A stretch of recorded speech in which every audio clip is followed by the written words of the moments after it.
Το πιο σημαντικό κομμάτι είναι ο Κεράτιος Κόλπος, που ήταν το φυσικό λιμάνι, το εμπορικό λιμάνι της Κωνσταντινούπολης. Γι' αυτό και όλοι οι πλούσιοι της πόλης, εκείνα τα χρόνια αυτοί που ασχολιόντουσαν με το εμπόριο, ερχόντουσαν εδώ στο Κεράτιο Κόλπο κοντά να μείνουν για να μπορούν να ελέγχουν το εμπόριο από κοντά και να φέρουν το εμπόριο από πρώτο χέρι. Η ένταση είναι καλά, έτσι κάτω. Ωραία. Στο σημείο τώρα εδώ, περνάμε κάτω από τη γέφυρα του Γαλατά, βγαίνουμε από το Κεράτιο Κόλπο και μπαίνουμε στα νερά της θάλασσας Μαρμαράς. Αριστερά μας η συνοικία μετά τη γέφυρα είναι το Μαυροχώρι. Καράκιο ονομάζεται σήμερα, έχει πάρει αυτή την ονομασία. Τα τελευταία χρόνια της Οθωμανικής Αυτοκρατορίας ήταν τόσα πολλά τα εμπορικά καράβια που δουλεύανε με κάρβουνα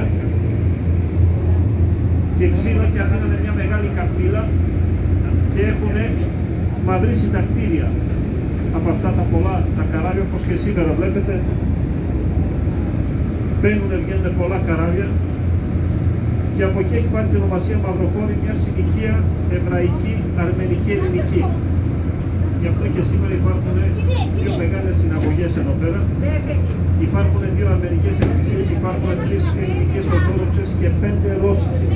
Αυτό μας δείχνει ότι εκείνα τα χρόνια οι περισσότεροι μειονότητα μένουν εδώ πέρα σε αυτή την περιοχή, στο Μαυροχώρο και στο Πανάρι. Δεξιά μας βλέπουμε το Αριστούργημα με την Αγία Σοφία που ήμασταν το πρωί.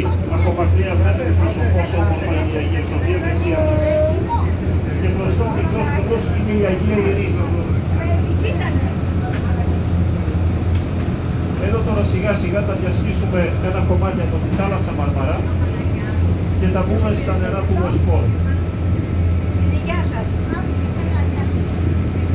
Από εδώ και τώρα αριστερά μας βλέπουμε το λιμάνι της Κωνσταντινούπολης, όχι για τα εμπορικά καράβια, για κρουαζόπλια. Το έχει αναλάβει μια ιδιωτική εταιρεία. Έκτισε ξανά όλα τα κτίρια αναστηνώσεις έκανε. Άρχισαν πολλά ξενοδοχεία τα εναστερό, όπως το Πενισούλο εδώ πέρα που βλέπετε, είναι το καλύτερο ξενοδοχείο των βραβείων της χρονιάς του 2023. Εδώ αριστερά μας που περνούμε βέβαια, μπροστά είναι οι σουίτες που είναι πανάρχες. Τα δωμάτια ξεκινάνε από 1.200 ευρώ η βραδιά. Και δίπλα βλέπουμε το μεγάλο το κτίριο μπροστά στην παραλία το Λευκό, που είναι διόροφο. Παλιά ήταν το ταχυδρομείο που είναι πολυκατάστημα. Και όλη η σειρά εδώ μέχρι κάτω αριστερά είναι πάρα πολλά ρεστορά, πάρα πολλές καφετέριες και από πίσω είναι ένα μεγάλο πολυκατάστημα με πάρα πολλά μαγαζιά. Ένα από τα ακριβά σημεία, η καλύτερη ιδέα της Κωνσταντινούπολης που μπορείτε να δείτε είναι σε αυτά τα μαγαζιά που έχει από δεξιά πλευρά το πρωτοδρόμο της παλιάς πόλης, την Αγία Σοφία, τη θάλασσα Μαρμαρά και απέναντι είναι η ασιατική πλευρά. Εμείς πρώτα θα περάσουμε από την ευρωπαϊκή πλευρά της Κωνσταντινούπολης, πάντα από αριστερά θα σας ξαναγώ, όπως και όταν περάσουμε στην ασιατική πλευρά πάλι από αριστερά θα ξαναγώ. Εδώ τώρα σιγά σιγά μπαίνουμε προς το Βόσπορο. Ο Βόσπορος ενώνει τη θάλασσα Μαρμαρά τώρα που είμαστε με τη Μαύρη Θάλασσα στο βόρειο κομμάτι της Τουρκίας. Ένα πέρασμα, ένα από τα πιο σημαντικά περάσματα του κόσμου.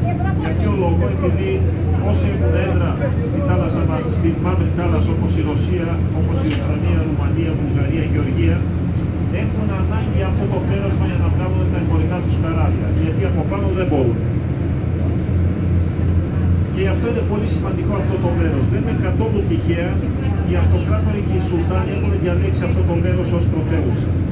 Επειδή ήταν εμπορικό το κομμάτι, γεωγραφικά είναι στο πιο κατάλληλο σημείο της περιοχής για να ελέγχουν το εμπόριο και λόγω τη θέση που έχει και μια φυσική άμυνα με τις θάλασσες εκείνα τα χρόνια η άμυνα.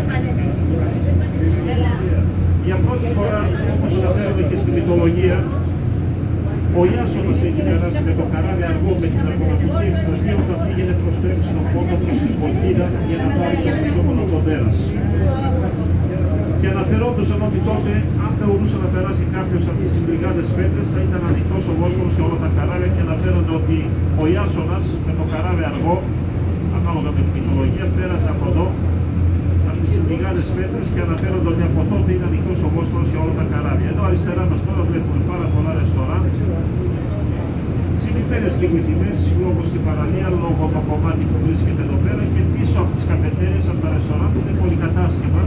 Όσο κρατάει αυτή η σειρά, το ίδιο από πίσω είναι και το τελωνίο εδώ πέρα που μπορούν τα κρουαζόπλια να θέσουν εδώ πέρα μέχρι 6 μεγάλα καράβια θέλουν για να μπορούν να ξεπορτώσουν τον κόσμο για να επισκεφτούν την Κωνσταντινούπολη που έρχονται καθημερινά από 3-4 κρουαζόπλια μεγάλα που αφήνουν γύρω στα 10.000 επισκέπτες καθημερινά από τα καράβια στην πόλη.